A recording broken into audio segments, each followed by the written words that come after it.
Hello everyone. आप लोगों को मैं फिजिक्स के लिए 12th क्लास में टीच करने वाला हूँ। फिजिक्स इंग्लिश मीडियम की फर्स्ट लेक्चर को आज स्टार्ट करने वाले हैं। डेमो क्लासेस हैं बेसिक तौर पर। आप लोगों को मैं इसी तरीके से पढ़ाऊँगा। आप लोगों के लिए नोट्स जो है वो अवेलेबल हो जाएंगे व्हाट्सएप पर आपको। ठीक है। मेरा नाम नवीन पिपलीवाल है। ठीक है, मैं फ़िज़िक्स के लिए टीच करता हूँ आपको। और हम फर्स्ट क्लास का जो फर्स्ट लेक्चर है अपना वो स्टार्ट करने वाले हैं। ठीक है, चलिए। फिजिक्स का फर्स्ट जो चैप्टर है अपना वो चार्जेस रिलेटेड है, इलेक्ट्रिक चार्जेस एंड फील्ड। तो इलेक्ट्रिक चार्जेस की बात करेंगे और उनसे इम्पैक्ट या उनसे जनरेट होने वाले फील्ड की बात करेंगे। बेसिक से स्टार्ट करते हैं इसको समझना। सबसे बेसिक बात करते हैं डिफाइन चार्जेस या व्हाट इज चार्जेस। तो बेसिक फर्स्ट क्वेश्चन हमारा यही बनता है, व्हाट इज चार्जेस। तो फर्स्ट स्टार्ट करते हैं चार्जेस के ऊपर, चार्जेस की थ्योरी को समझते हैं। बेसिकली चार्जेस होते हैं अगर दो मटेरियल को रबिंग किया जाए। बेसिक तौर पर मटेरियल इंसुलेटर टाइप होने चाहिए और उन्हें रबिंग किया जाए तो वो रबिंग के आफ्टर डेट, रबिंग के बाद में मीन्स उन्हें फ्रिक्शनल दिया जाता है, कुछ फ्रिक्शन दिया जाता है, रबिंग की जाती है। तो रबिंग के बाद में उनमें क्या होता है, कुछ चार्जेस जनरेट हो जाते हैं। जैसे कि आपने देखा होगा बलून्स जो होते हैं, बलून के ऊपर आप अगर उसे अपने हेयर में रबिंग करते हैं और उसे वॉल पे चिपकाइए तो वो क्या करता है, थोड़ा थोड़ा से अपने चारों तरफ जो चार्ज जनरेट होते हैं उसकी वजह से वॉल पे चिपक जाता है। ठीक है, इस पर पॉजिटिव नेगेटिव ऐसे चार्ज जनरेट होने लगते हैं, तो जिसकी वजह से क्या होता है वो बलून पास की जो वॉल रहेगी उस पर चिपकने की पूरी कोशिश करेगा। ठीक है, तो इस तरीके से बेसिक तौर पर रबिंग के द्वारा चार्जेस जनरेट किए जा सकते हैं। देखते हैं इसकी थ्योरी किस तरीके से। क्वेश्चन यहाँ से स्टार्ट होता है अपना, the electricity produced on rubbing the two objects with each other called frictional electricity. तो इलेक्ट्रिसिटी जो प्रोड्यूस हुई है रबिंग करने से, दो सब्सटेंस को या ऑब्जेक्ट को रबिंग करने पर जो इलेक्ट्रिसिटी प्रोड्यूस हुई है that is called frictional electricity. आगे दे रखा है ग्लास, एबोनाइट, सल्फर एक्सेट्रा, कोई भी अगर ऐसा मटेरियल लेते हैं, have a property of alternating the light bodies when और रब्ड विथ सिल्क वूल।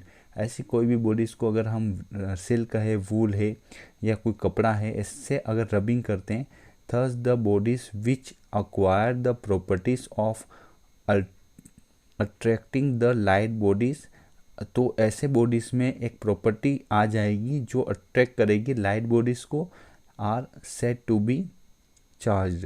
तो क्या हो जाएंगे वो, क्योंकि वो चार्ज हो जाएंगे। तो बेसिक तौर पर चार्ज क्या है, चार्ज दो टाइप के चार्जेस होते हैं इसमें, टाइप ऑफ चार्जेस में, पॉजिटिव चार्जेस और नेगेटिव चार्जेस। पॉजिटिव चार्ज की बात करें तो आफ्टर पॉजिटिव चार्ज की बात करते हैं फर्स्टली, तो after friction between two substance, अगर फ्रिक्शन होता है दो सब्सटेंस के बीच में, तो आफ्टर फ्रिक्शन अगर हु लॉस द इलेक्ट्रॉन्स, जो सब्सटेंस लॉस करते हैं इलेक्ट्रॉन्स को, that is called positive charges, वो क्या हो जाएंगे, पॉजिटिव चार्जेस होंगे। और नेगेटिव चार्जेस क्या होगा, after friction between two substance who gain the electrons, जो इलेक्ट्रॉन को लेते हैं, गेन करते हैं, that is called negative charges.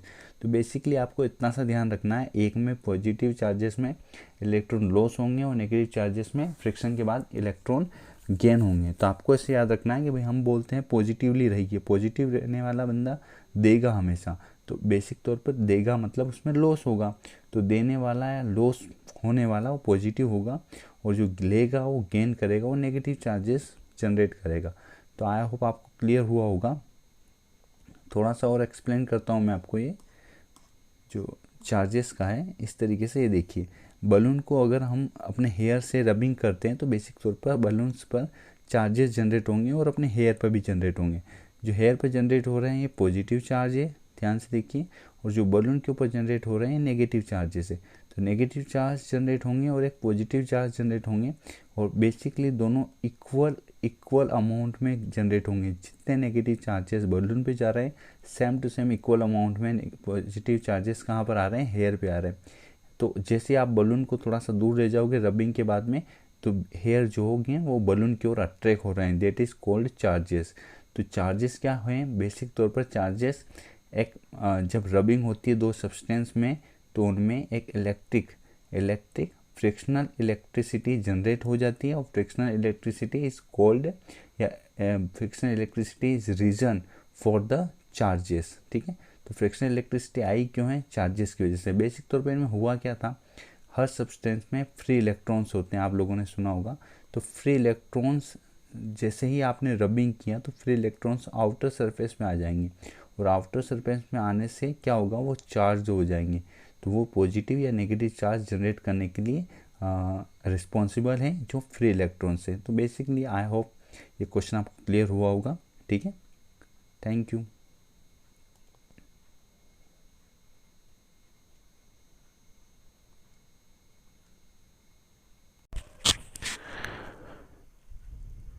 We are starting a second question.